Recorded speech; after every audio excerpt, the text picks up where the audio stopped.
जय भीम साथियों, जय भीम। और साथियों, आज वो पंक्तियां लेकर आया हूँ ईमानदारी से।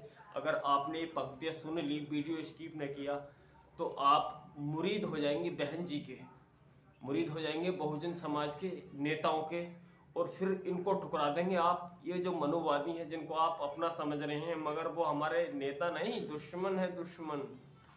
हाँ, कि कुछ ईर्ष्यालु, दलालू व जलालू मीडिया ने मिलकर बहुजन के नेताओं को बदनाम किया।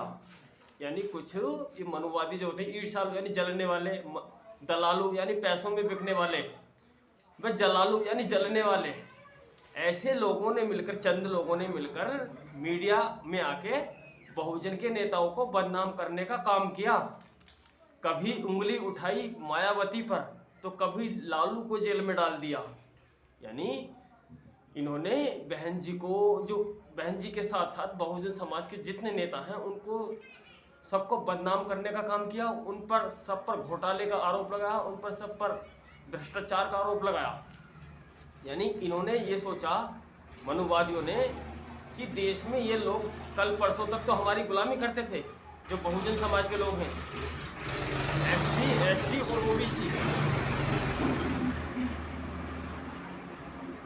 कि ये कल परसों तक हमारे पास गुलामी करते थे और आज ये गाड़ियों में घूमते हैं, अच्छे कपड़े पहनकर निकलते हैं, नेता बनते हैं। ऐसा कोई मिशन चलाया जाए ताकि इनको वहीं ले जाया जाए जहां ये पहले रहते थे, यानी पहले हमारे गुलाम थे। उन्होंने इसीलिए ये मिशन चलाया कि इनके नेताओं को बदनाम किया जाए, इनकी जनता में, इनके समाज में, कि कुछ दलालू, ईर्ष्यालु व जलालू ने मिलकर बहुजन के नेताओं को बदनाम करने का काम किया। और कभी उंगली उठाई बहन जी पर, तो कभी लालू को जेल में डाल दिया। वो ले गए देश का अरबों खरबों रुपया, उन्हें ने बदनाम किया। यानी विजय माल्या है, नीरव मोदी है, मेहुल चोकसी है, ऐसे बहुत सारे लोग इस देश का अरबों खरबों रुपये लेकर उड़ जाते हैं, मगर उसको ये गोदी मीडिया कभी नहीं दिखाता कि वो हमारे देश की इतनी संपत्ति लेकर भाग गए। ये बीजेपी सरकार में इतने घोटाले हुए हैं कि वो ले गए देश का अरबों खरबों रुपया, उन्हें ने बदनाम किया। और जब मर जाती इनकी नानी, जब खेत क्यारी को न होने दिया, यानी जब इनकी नानी मर जाती है, जब ये दिखाने नहीं आते गांव में सर्वे कराने की, बोले चलो दिखाते हैं कि किसानों के खेतों को पशु कैसे चर रहे हैं, कितना नुकसान कर रहे हैं, कैसे तारबंदी करनी पड़ती है।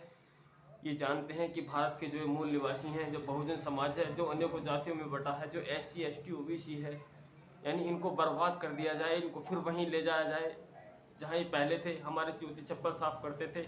आज इनके पास इतने बड़े बड़े घर हैं, अच्छे अच्छे घर हैं, बच्चे अच्छे स्कूलों में पढ़ते हैं, गाड़ियाँ हैं, 4 व्हीलर 2 व्हीलर, तो इनको वहीं पहुँचाया जाए कि हम देखते हैं इनको कैसे मजे आते हैं। इसके ऊपर भी मैं अगली कविता सुनाने वाला हूँ कि जब मर जाती इनकी नानी, जब खेत क्यारी को न होने दिया। यानी जब ये मीडिया वाले कैमरा लेकर नहीं आते, मनुवादी की चलते हैं, दिखाते हैं गाँव में कि लोगों के खेतों को पशु कैसे चल रहे हैं। नेताओं को हमसे बदनाम करने का काम किया, यानी हमारे नेताओं को तो बदनाम करने का काम किया कि उसने इतना घोटाला किया, उसने पत्थर लगवा के फेंक दिए मायावती ने, लालू ने चारा घोटाला करा। यानी ऐसे अन्य को घोटाले दिखाकर हमारे नेताओं को हमारे बीच में बदनाम करने का काम करते हैं। और हम लोग इतने मूर्ख हैं कि इनकी बातों में आ जाते हैं, मगर ये इतने बड़े घोटाले करते हैं उसको कभी नहीं दिखाते। साथियों, नेताओं को हमसे बदनाम करने का काम किया, न दिखाया हमारे नेताओं का काम, बस बदनाम किया। यानी हमारे जो नेताओं ने काम किया धरती पर, उसको इन्होंने आज तक नहीं दिखाया है। बहन जी ने इतने काम किए देश में साथियों, उत्तर प्रदेश में 2007 से 12 तक, कि शायद कभी कोई कर पाया हो। और बहन जी ने यूपी को वर्ल्ड में नंबर 1 ला कर रख दिया था, रोजगार के मामले में, कामकाज के मामले में, हर एक क्षेत्र में। यानी उत्तर प्रदेश को इतनी तरक्की की ओर ले गई बहन जी आज कि जो हमारे ओबीसी समाज में बहुत सारी बड़ी जातियाँ आती हैं, जैसे जाट गुजर आते हैं, ये गन्ने की फसलें पैदा करते हैं। इनकी गन्ने की कीमत यानी क्विंटल पे 80 रुपये बढ़ाने का काम बहन जी ने अपने 5 साल में किया। और जहाँ 100 क्विंटल गन्ना पैदा होता था, वहीं पहले 10,000 का बिकता था, फिर 18,000 के गन्ना बिकने लगा वही। यानी इतनी तरक्की की, लोगों ने अच्छे अच्छे घर बनाए, बच्चे पढ़ाई लिखाई, बहन जी ने मुफ्त में नौकरियाँ देकर प्रदेश को आगे ले जाने का काम किया। मगर ये मनुवादी मीडिया के जो लोग होते हैं, इन्होंने कभी बहन जी के काम को नहीं दिखाया और बहन जी के उन कामों को दिखाया। जबकि बहन जी ने इस मान सम्मान देने के लिए, अपने संत महापुरुषों को जिंदा रखने के लिए पार्क बनवाया था, अम्बेडकर पार्क लखनऊ में। जबकि वो बहन जी की प्रॉपर्टी तो नहीं है, ना बहन जी के नाम पर है, वो तो सरकारी है। वहाँ तो अनेकों लोग आते हैं वीडियो बनाने, वहाँ से पैसा कमाते हैं लोगों को। बहन जी ने वो काम किया जो आज तक किसी ने नहीं किया। ऐसा पार्क बनवाया कि बाबा साहब जो चमार तो नहीं थे, बाबा साहब जाटव तो नहीं थे, बाबा साहब भी ऐसी समाज से आते थे, वो महार थे। और महात्मा ज्योतिबा फूले थे, वो माली समाज से आते थे, भगवान समाज से आते थे। तो बहन जी ने उन यानी ज्योतिबा फूले के नाम पर भी अमरोहा का नाम ज्योतिबा फूले नगर रखकर महापुरुषों के नाम को ऊपर उठाने का काम किया।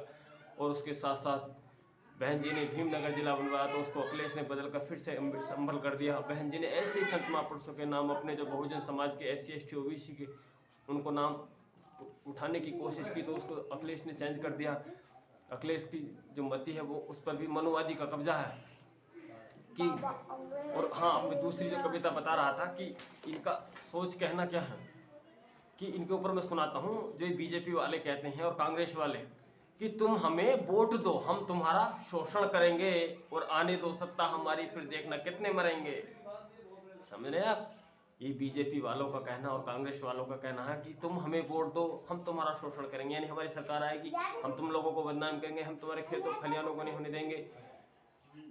कि तुम हमें वोट दो, हम तुम्हारा शोषण करेंगे और आने दो सत्ता हमारी, फिर देखो कितने मरेंगे, यानी फिर कितने दंगे होंगे हिंदू और मुसलमान के नाम पर। देकर 5 किलो राशन नुकसान हजारों का करेंगे, यानी 5 किलो राशन देंगे तुमको मगर खेत तुम्हारे ही चरवाएंगे, हजारों का नुकसान करेंगे। देकर 5 kg राशन नुकसान हजारों का करेंगे और बनाकर मूर्ख तुमको हम बिजली का बिल लिया करेंगे, यानी हिंदू मुसलमान के नाम पर तुमसे वोट लेकर तुम्हारे घर मीटर लगवाएंगे, फिर तुमसे बिल लेंगे। अभी तो देखते जाओ, मोदी जी कहते हैं, और मोहन भागवत की अभी तो देखते जाओ, और अमित शाह कि अभी तो देखते जाओ, साथ तुम्हारे क्या क्या करेंगे और लगाकर लाइन में तुमको तुम्हारा नुकसान करेंगे। कि आने दो हमारी सरकार, नोटबंदी करेंगे, सबसे पहले तो लाइन में लगाएंगे लोगों को, दिनों रात भगाएंगे लोगों को और मूर्ख बनाएंगे लोगों को।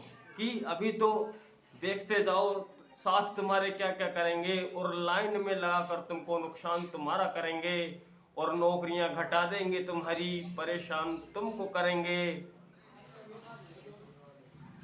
डंडा भी तुम पर हम फिरवा देंगे लॉकडाउन में, यानी आने दो, नौकरियां घटा देंगे तुम्हारी, परेशान तुमको करेंगे।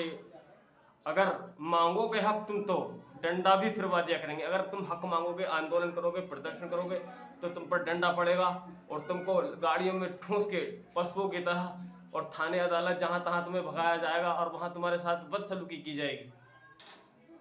यानी कोरोना जाने न देंगे, कोरोना को हम नहीं जाने देंगे जब तक हमारी सत्ता रहेगी देश में, कि कोरोना जाने न देंगे। टैक्स मोटा भरेंगे, यानी हर चीज पर महंगाई कर देंगे, मोटा टैक्स लेंगे कंपनियों से, वो सब देश की जनता को झेलना पड़ेगा और झेल रही है।